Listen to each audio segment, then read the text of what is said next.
preguntando o me estás diciendo? Le estoy diciendo. A ver, pues no. Ya él, dime. Sí, doctor, es absorción, distribución, metabolismo y excreción. Exacto. Porque pudiera ser la primera liberación. Algunos libros hablan como primera fase la liberación, pero en realidad ya la mayoría de la bibliografía pues menciona absorción, distribución, metabolismo o biotransformación y eliminación o excreción. Efectivamente. Entonces el metabolismo, como antes de la excreción, lo realiza el hígado. Entonces, obviamente, pues el primero al que dañaríamos, porque va a ser un metabolismo, por decirlo así, innecesario. Si se le da hierro al paciente que no necesita, pues el primer órgano que sufriría es el hígado. Ahora, si el riñón va a eliminar, en este caso, los metabolitos después de la biotransformación del fármaco, pues ya también le estamos dando una torre al riñón. Entonces, por eso, si no sabemos por qué es la anemia, no podemos iniciar manejo. Pero como la anemia en nuestro país, inicialmente que aquí vivimos, ¿verdad?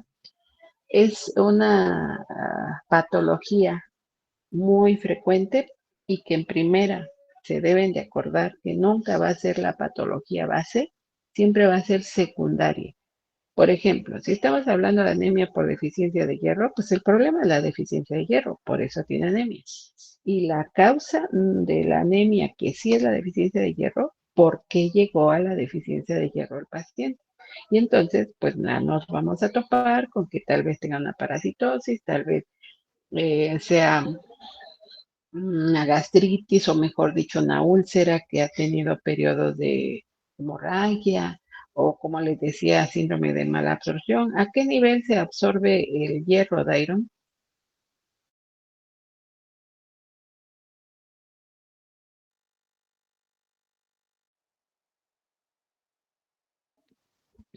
Dairon, No sabría decirle, doctora. újole. José, dime, José Adolfo. Pues serían las primeras porciones del intestino, ¿no? En duodeno y duodeno y Básicamente, básicamente intestino delgado, pues ahí se lleva a cabo la absorción de nutrientes, de todo, ¿no? Intestino delgado. Obviamente, si el paciente tuviera alguna patología de intestino delgado, pues no está absorbiendo pues ni hierro, ni nutrientes, ni algunas otras cosas más, ¿no? Entonces, por eso es que es súper importante primero conocer al paciente antes de darle hierro. Y ahorita yo creo que están yendo ya a PC1, según me recuerdo, en sexto semestre ya van a PC1, ¿verdad? Juan Carlos, ahorita que acaba de llegar. Doctora, perdón, entonces, antes de empezar a dar hierro a un paciente, ¿sería conveniente sacarle función hepática? Ah, no, espérame. La primera, ahorita primero permíteme un minuto. O bueno, tú, Víctor Manuel, ya estás yendo a PC1. Ya la tuvimos en diciembre, doctora. Ah, bueno, entonces ya vieron que el paciente que llega con anemia, ¿qué es lo primero que hace el médico? Le da sulfato ferro. Exacto. Y averigua si de veras lo necesita. ¿Averiguó en alguno de los casos que vieron si de veras lo necesitaba? No, doctora, nada más. ¿No? Anemia y hierro. En, de buena fortuna, sulfato o fumarato, no sé, el que decida, ¿no? Es lo primero que hacen todos, darle hierro. Si ni siquiera saben si de veras el paciente tiene deficiencia de hierro, nada más ven la BH, luego ni siquiera es microcítica, es normocítica. Y la deficiencia de hierro, siempre la anemia es microcítica hipocrómica, siempre. Una anemia normocítica normocrómica no es por deficiencia de hierro. En su momento veremos.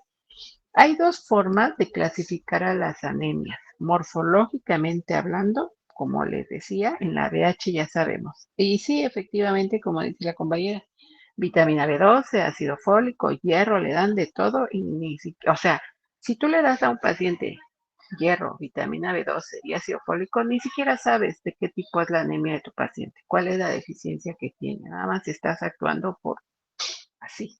Y el problema es que la anemia es muy frecuente. Bueno, entonces el paciente que tiene anemia, les decía, pues primero necesitamos saber qué tipo de anemia, perdón, desde el punto de vista morfológico para mí. Porque obviamente también existe la clasificación en base a la fisiopatología.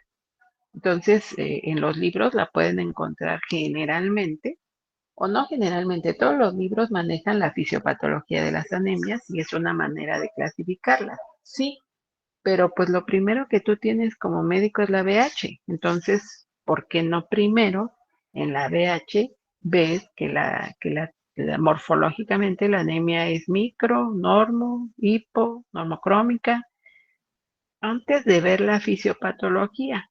Que yo no digo que, bueno, particularmente yo recomiendo, porque es lo primero que tú tienes en tu paciente. Lo estás viendo pálido y le mandan análisis y dicen ustedes de rutina. No hay un solo estudio de laboratorio que sea de rutina.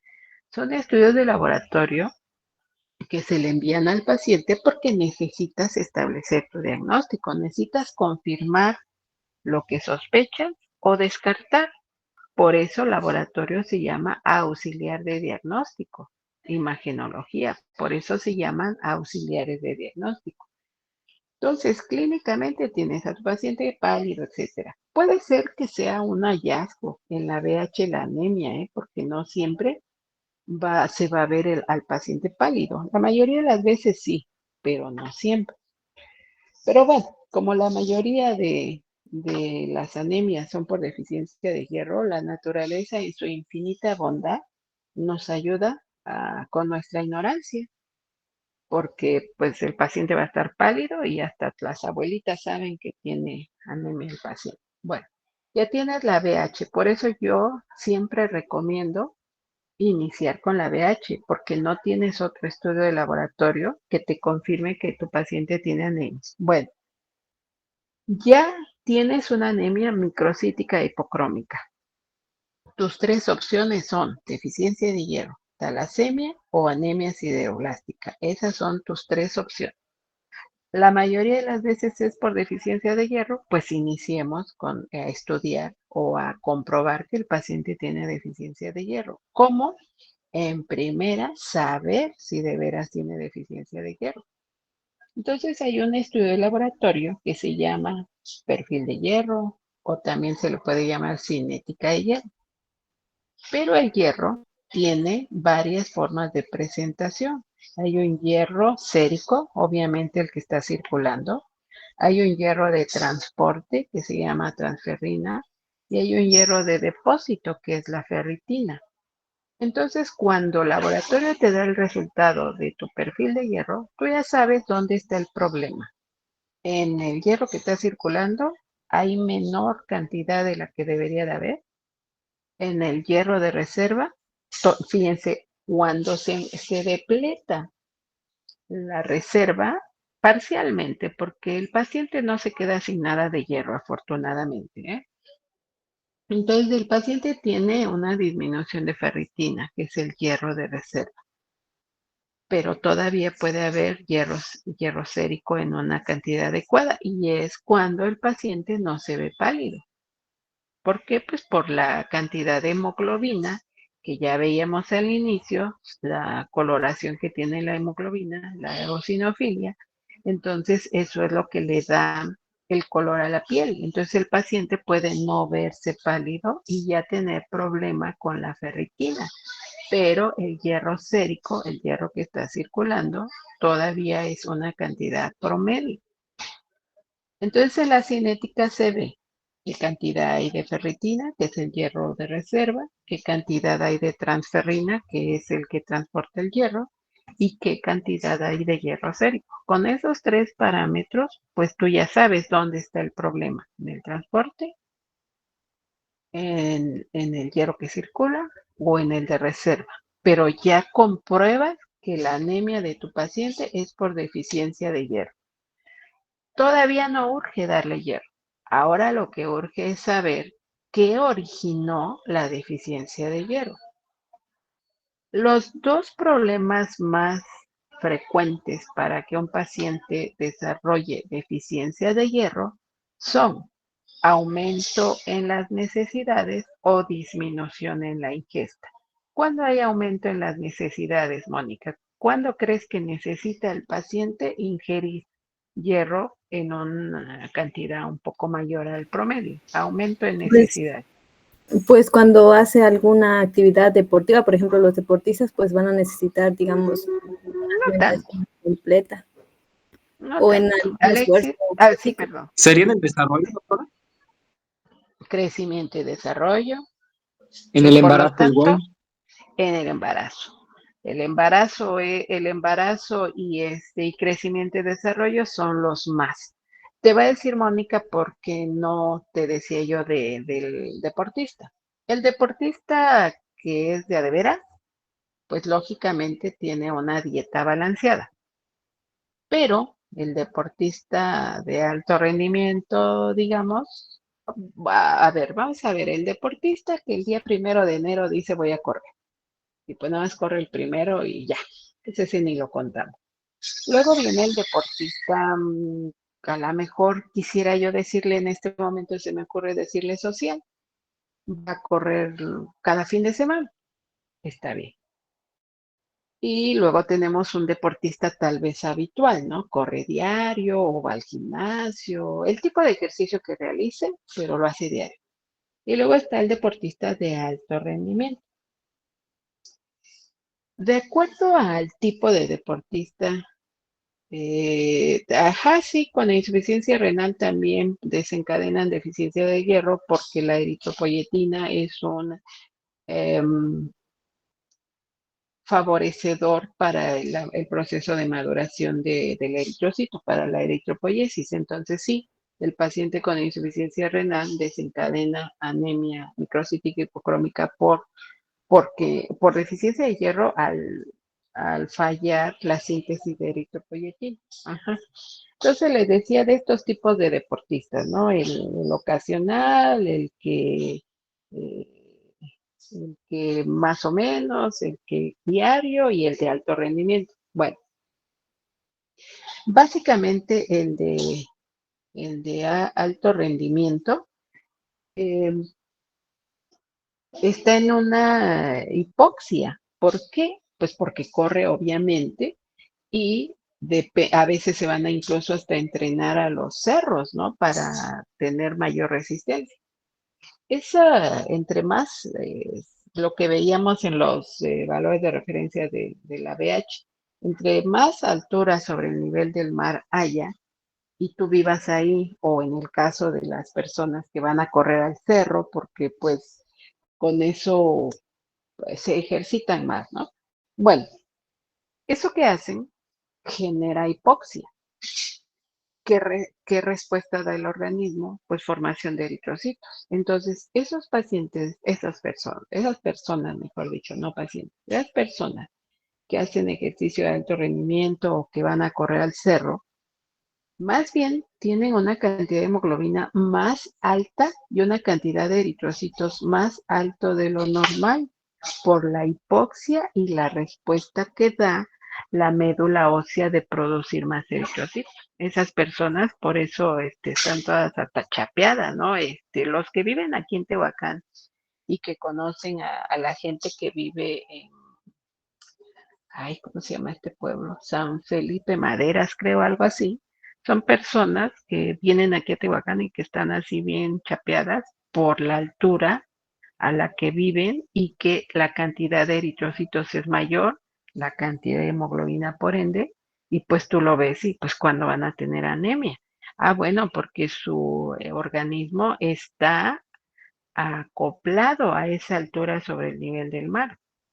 La persona que fuma, depende cuántos cigarros se fume diario. Si se fuma uno ocasionalmente, pues no se afecta en nada. Pero hay personas, fumadores crónicos, que se fuman una cajetilla diario. Igualmente, el organismo de esta persona está en hipoxia. ¿Qué hace el organismo? Responder a la hipoxia, producir más eritrocitos y las personas que fuman pues tienen una hemoglobina de 18, de 19. Las personas, por ejemplo, los mecánicos que están ahí abajo de los coches y que los prueban y les echan humo, las personas que guisan con leña, todas estas eventualidades de la vida les va generando hipoxia y respuesta compensatoria de la hipoxia por la médula ósea, producción de más células para que puedan transportar oxígeno. Entonces tienen muchos eritrocitos, 7 millones, 8 millones de eritrocitos, les decía una hemoglobina de 19, de 20, e increíblemente tienen disnea, con tantos eritrocitos para transportar oxígeno y tienen disnea. ¿Por qué será, José Yair, que tendrán disnea estas personas?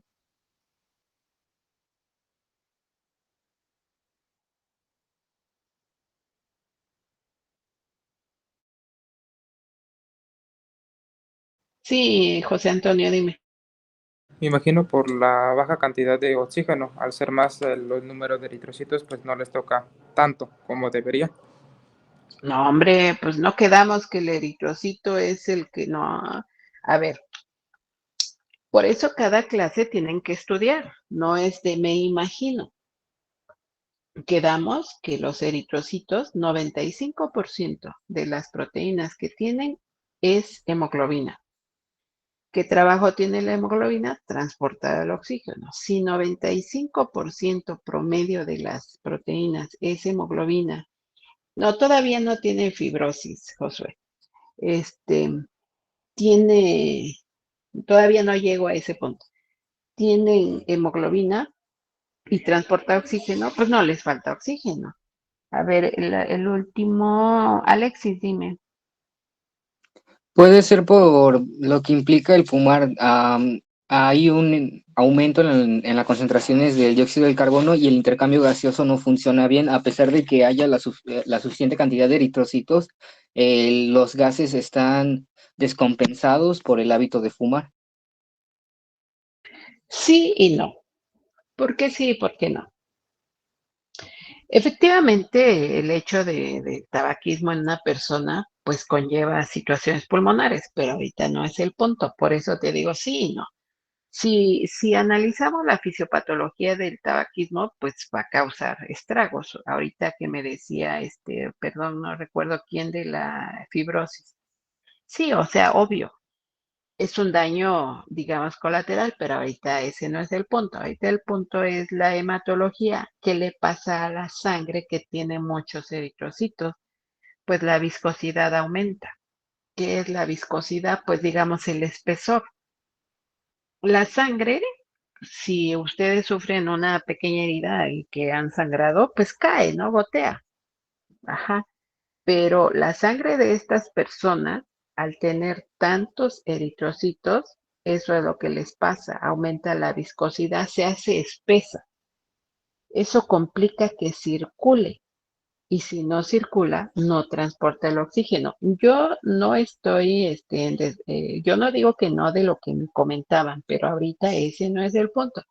No estamos analizando como tal todas las repercusiones hemodinámicas que causa el tabaquismo. No, ahorita yo estoy haciendo referencia a el hecho de que por la hipoxia, por tabaquismo, por ejercicio extremo, por ocupación, porque les decía de las señoras que viven ahí en la sierra y que todavía desafortunadamente hay gente que quizá con leña, ¿qué le pasa a su sangre? Ya, por supuesto que también la señora que guisa con leña, pues va a desencadenar EPOC.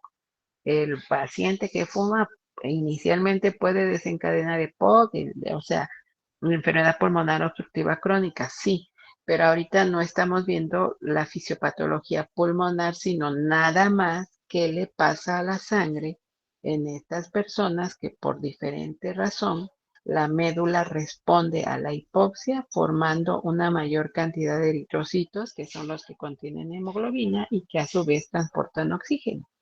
Y eso es lo que le pasa, aumenta la viscosidad, complica su circulación y por eso el paciente, a pesar de tener 20 de hemoglobina, tiene disnea desde el punto de vista hematológico. Todo lo demás que ustedes me quieran decir está bien, pero ahorita estamos hablando desde el punto de vista hematológico, ¿sí? Por eso el paciente tiene anemia.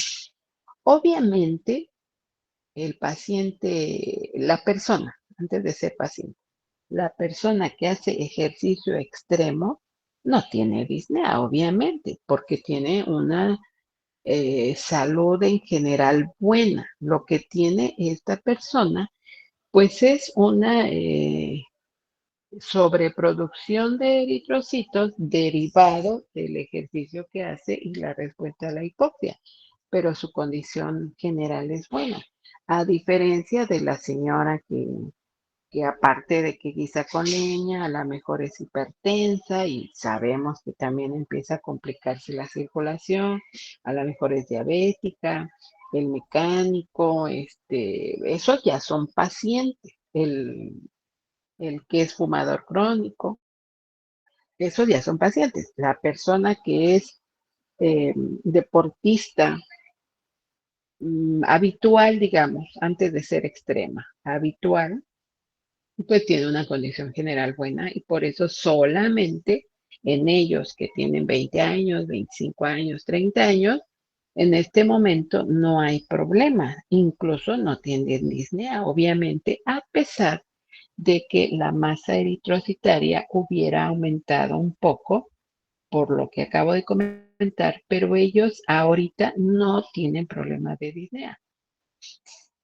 No sé si me explico en el punto hematológico. Bueno, entonces por eso, regresando a la anemia, tenemos que pensar en esas tres posibilidades diagnósticas con una anemia microcítica hipocrómica, deficiencia de hierro, talasemia o anemia sideroblástica. Y les decía, vamos empezando con la más frecuente, que es la deficiencia de hierro.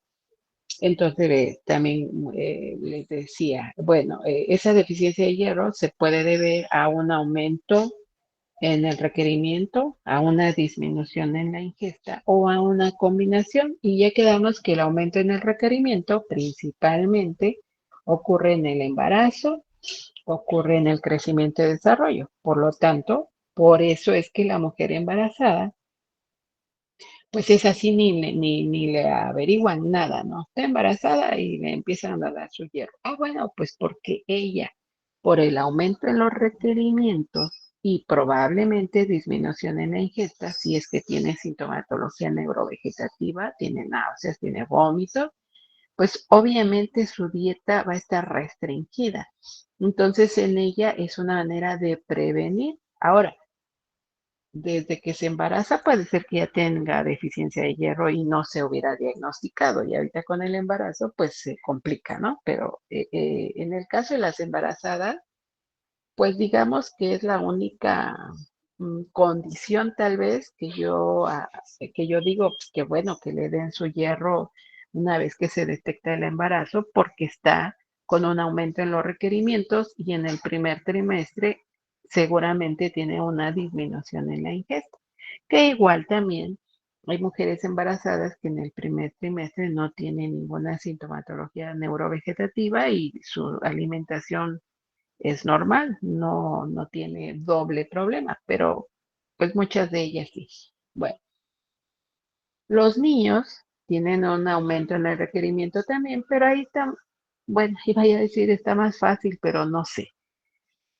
Yo iba a decir que está más fácil porque lo único que necesita es una dieta balanceada, pero después dije, no sé, por la situación económica, ¿no?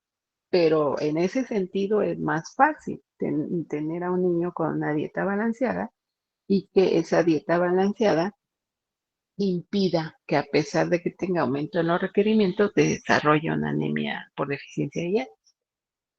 Pero bueno, los niños tienen otro problema y que es, pues conforme van creciendo, hay que estar vigilando el lavado de manos, que no, las chucherías que se comen ahí en la calle y que están contaminadas. ¿Por qué? Pues porque pueden adquirir una parasitosis, cualquiera, pero tal vez los niños sean más fácilmente presas de estas circunstancias. Pero pues también hay parasitosis que afortunadamente ya no es tan común, o sí, dependiendo otra vez de la situación económica. ¿Cuál parasitosis? Por ejemplo, la uncinaria. La uncinaria, ¿cuál es su vía de acceso? ¿Alguien me puede decir cómo ingresa al paciente?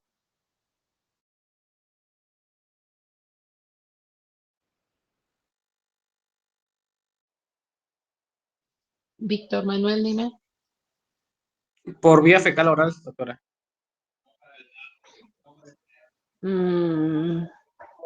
Ay, espérenme, alguien más levantó la manita. Mónica. Las funcionarias ingresan por la piel, ¿no? Exacto. Yo creo que es por la piel y es por los Eh, pies, si no mal recuerdo. Exacto, por la piel. No, pues debes recordar bien, Dairo. Esto de la, perdón si no fuiste Dairo, perdón. Esto de la medicina nos tenemos que acordar bien. Bueno, ajá, por la piel. Entonces, por eso les decía yo, pues si este niño usa zapatitos, pues la va a librar más que el que no, ¿verdad? Por eso es que cuando nosotros empezamos a ver a un paciente, tenemos que ver todo eso, desde que llega, de dónde es. Por eso le preguntamos dónde vive. Cuando hacemos la historia clínica, por eso le preguntamos de qué material es su casa, por eso le preguntamos si tiene piso de tierra o de cemento. No nada más para llenar la historia clínica, porque llenar un formato es algo fácil. Cualquiera que sepa leer y escribir lo va a saber hacer. El punto es para qué le haces esas preguntas al paciente. Pues para todo esto que hemos comentado hoy, para conocer cómo vive, dónde vive y con eso poder nosotros ir formando nuestra impresión diagnóstica y la probabilidad de la causa de la deficiencia de hierro. Pero si no le preguntamos, a lo mejor hoy sí le pusieron zapatos. A veces la gente que viene de lejos, cuando va a la ciudad, entre comillas, pues sí, y si no le preguntamos,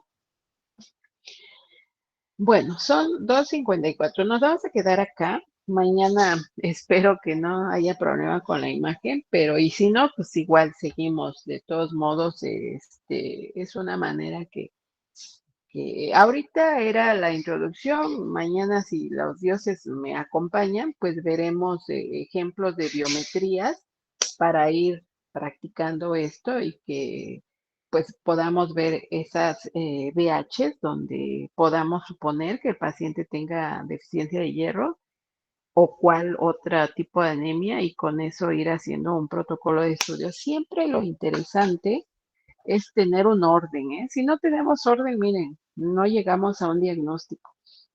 Pero para tener ese orden, pues tenemos que hacer una buena historia clínica, las preguntas enfocadas en el padecimiento actual, la exploración física enfocada en el padecimiento actual y las preguntas obviamente enfocadas, pero con conocimiento de causa. Si nosotros nada más queremos llenar el formato de la historia clínica, no vamos a llegar al diagnóstico. Entonces tenemos que hacer las preguntas ahora sí que breves, precisas y concisas de lo que queremos saber. Entonces, nos vamos a quedar acá y continuamos mañana. Gracias. Gracias a ustedes. Hasta luego.